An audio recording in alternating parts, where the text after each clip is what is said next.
तो अब मुझे बताओ कि ये आपके पास कार्बोक्सिलिक एसिड है और इससे मुझे इथेन बनाना है।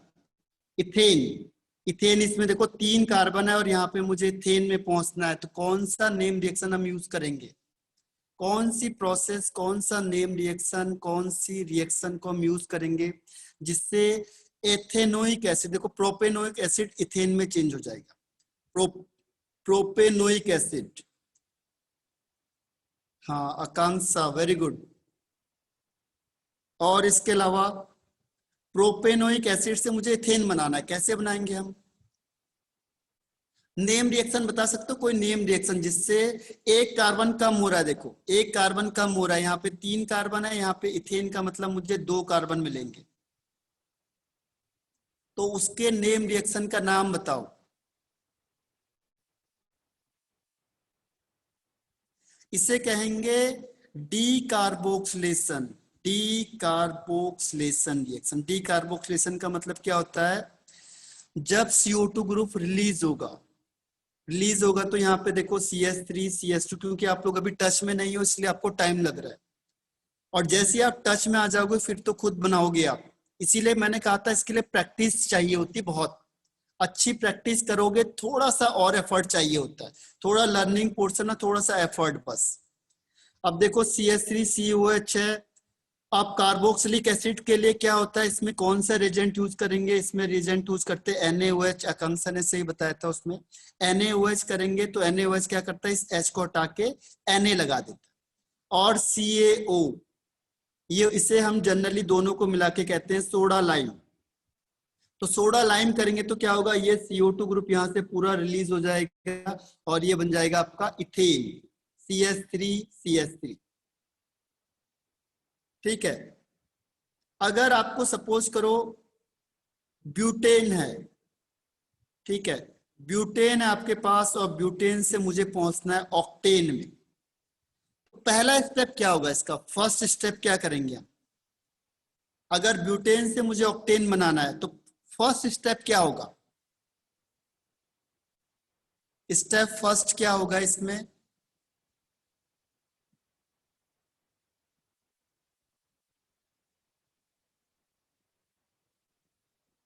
कोई बता सकता है? ब्यूटेन से ऑक्टेन बनाना है तो फर्स्ट स्टेप क्या होगा, या कौन सी नेम रिएक्शन चलेगी इसमें?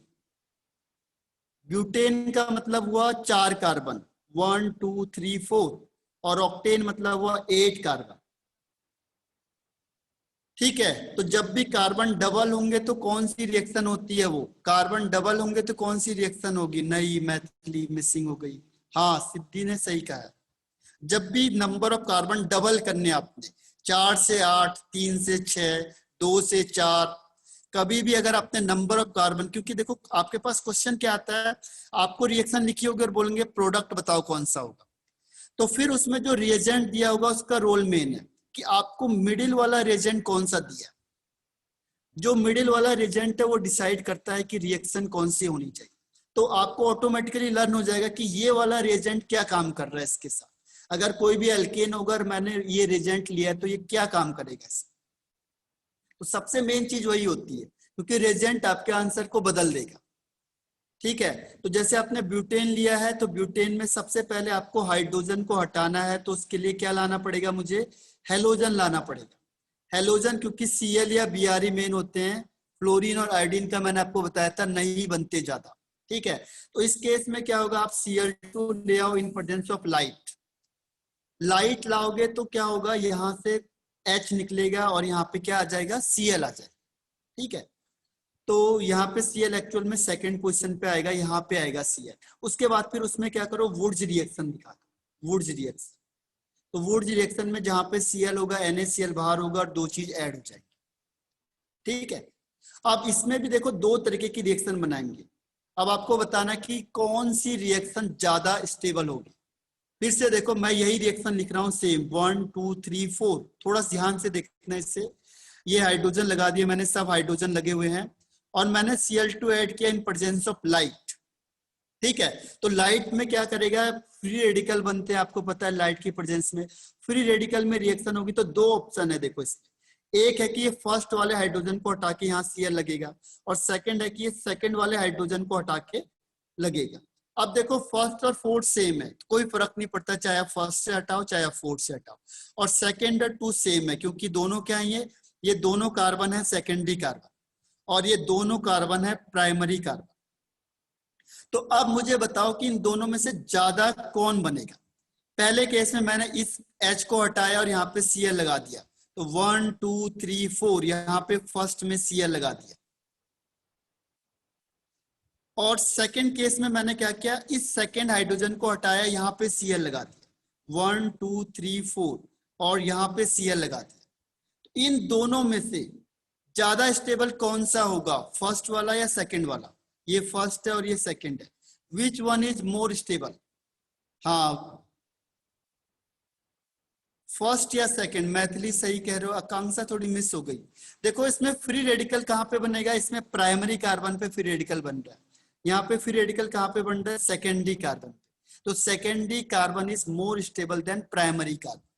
तो इसका मतलब इसका जो मेन प्रोडक्ट है वो ये वाला बनेगा। ये आपका कौन सा प्रोडक्ट बनेगा, माइनर प्रोडक्ट। तो ये माइनर है और ये मेजर। तो जो मेजर प्रोडक्ट होता है हम उसी को प्रेफरेंस देते हैं, यानी कि इसको नहीं शो करते। तो बुक में इसको नहीं दिखाया गया होगा, इसी को दिखाते हैं हम केवल। ठीक है, तो ये आपकी कौन सी रिएक्शन होगी, हेलोजिनेशन। और हेलोजिनेशन में कौन सी, क्लोरीनेशन रिएक्शन। क्लोरीनेशन रिएक्शन को अगर आप फ्री रेडिकल में करना चाहते हो तो इन प्रेजेंस ऑफ लाइट करते हैं, लाइट की प्रेजेंस में हम करेंगे।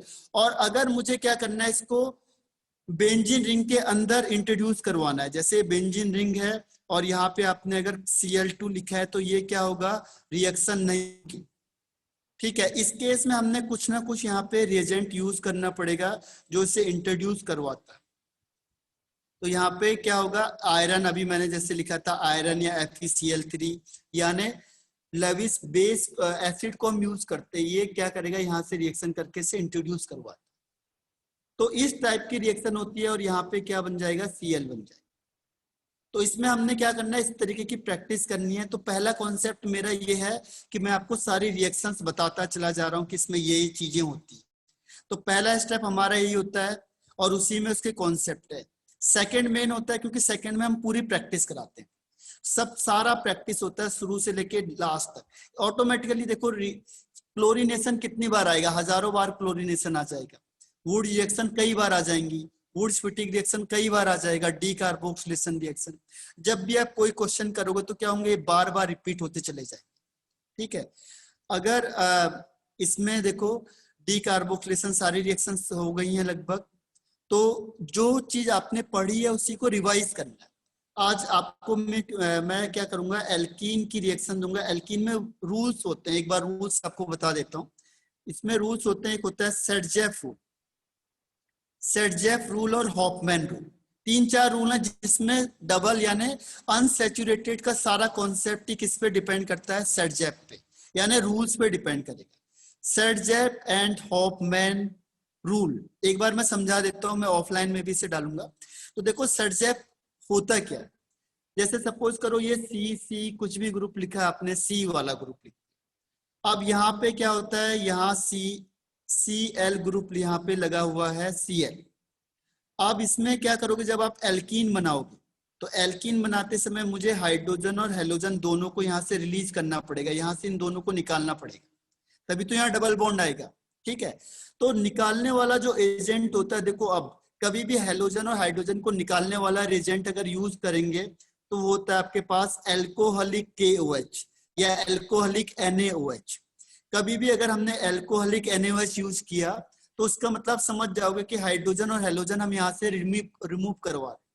अब देखो यहाँ पे सेटजेफ रूल लगेगा, आपके पास 2 ऑप्शन है कि पहले ये वाला हाइड्रोजन को हटाएं, देखो ये अल्फा कार्बन माना जाएगा जिसमें हेलोजन लगा हुआ है, और इसके सामने बीटा हाइड्रोजन माना जाएगा।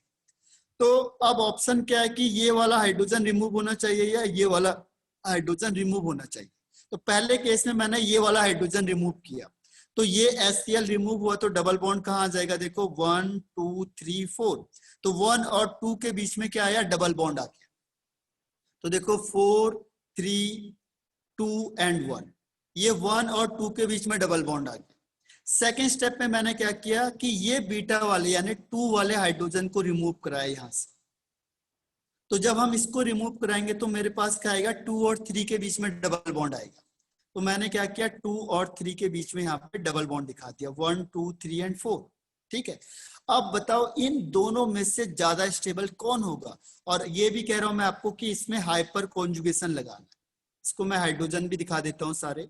अब इसमें हाइपर कॉन्जुगेशन लगाना है आपने, और इन दोनों में से बताओ ज्यादा स्टेबल कौन सा होगा, 1 वाला या 2। ये 1 है और ये 2 है, which one is more stable. हाँ, मैथिली सही है, किरण सही है, आकांक्षा सही है, वेरी गुड। ये आपको समझ में आ गया। देखो जब भी आप डबल बॉन्ड देखोगे तो डबल बॉन्ड ये देखो, अब इसके बाहर 3 अल्फा हाइड्रोजन ये लगे हुए हैं और 3 यहाँ पे लगे हुए हैं, यानी इसके पास है 6 अल्फा हाइड्रोजन। और इसमें देखो ये डबल बॉन्ड है, और डबल बॉन्ड के बाद ये अल्फा कार्बन है, इसमें केवल 2 ही हाइड्रोजन लगे हुए हैं, 2 अल्फा।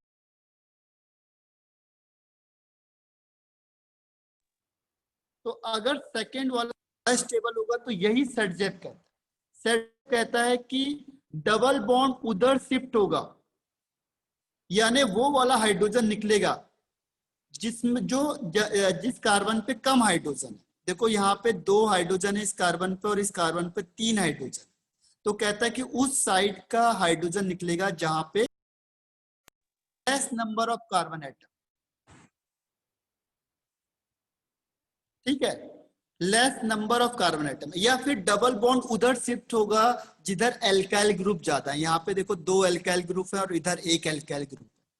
तो वो रूल कहा था, यानी कि ये बनेगा आपका मेजर प्रोडक्ट।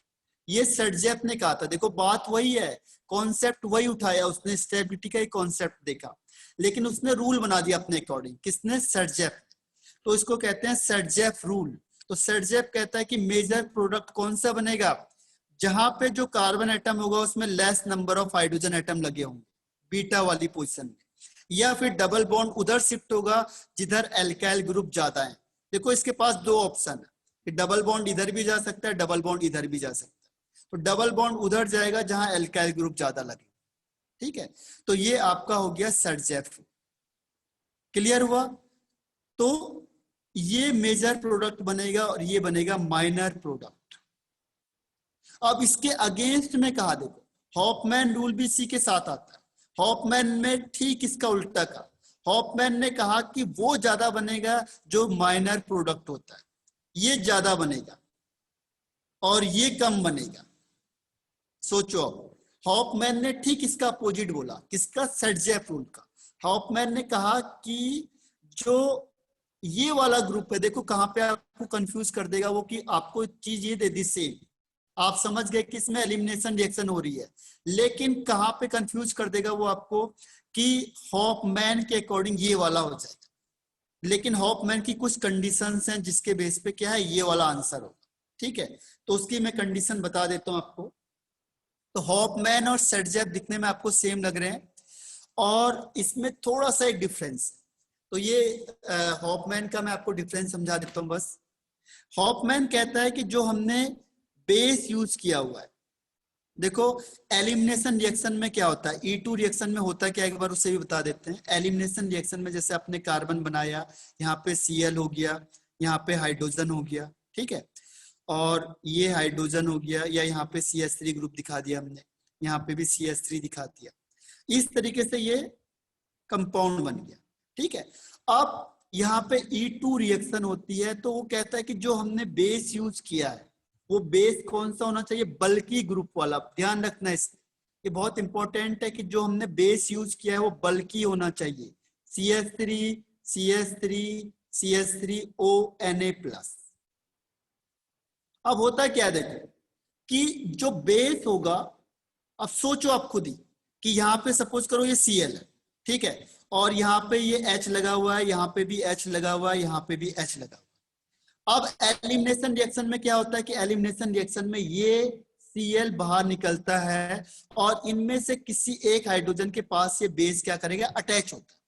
तो आपको देखो ये बहुत बड़ा बेस लिया है मैंने, बल्कि बेस लिया होगा, तो ये किसके पास जाना पसंद करेगा, 1 के पास या 2 के पास।